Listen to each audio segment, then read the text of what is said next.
Trump agrees to delay U.S. South Korean military exercises to ease tensions with North Korea.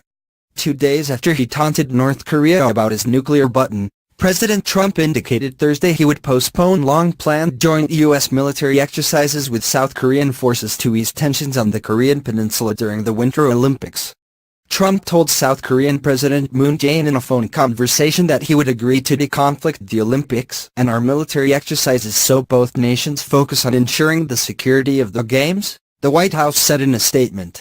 The Olympics torch-lighting ceremony is on February 9 in the South Korean town of PyeongChang, about 60 miles south of the world's most heavily armed border, and the Games will run until February 25.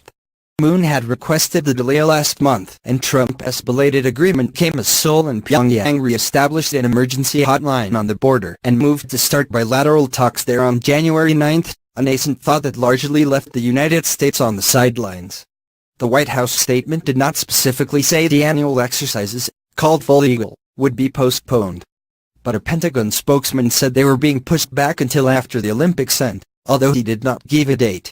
About 17,000 American and more than 300,000 South Korean troops participated in the 2017 exercises, which included drills to preemptively detect, defend, disrupt and destroy North Korean nuclear and missile facilities.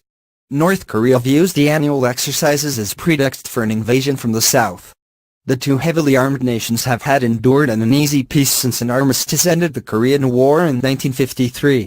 China, Russia and other world powers long have proposed a so-called freeze as the basis for reviving nuclear disarmament talks with the North.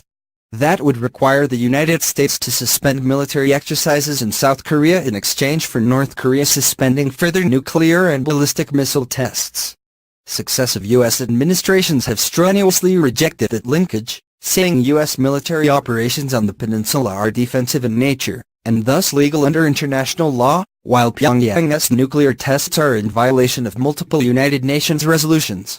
On Wednesday, North and South Korea reopened a hot phone link at the truce village of Panmunjom, which sits on the border. Liaison officials from the two governments spoke for about 20 minutes, exchanging names and technical information, Seoul's unification ministry said. While the United Nations hailed the apparent de-escalation, the White House has eyed the contact warily, worried it might be left out of talks in which Moon would offer overly generous concessions to North Korean leader Kim Jong-un. On Tuesday, Trump responded to Kim's claim that he had a nuclear button on his desk by tweeting back that his nuclear button is much bigger and more powerful. The tweet was so unusual that two Democrats on the Senate Intelligence Committee, Senators Martin Heinrich of New Mexico and Ron Wyden of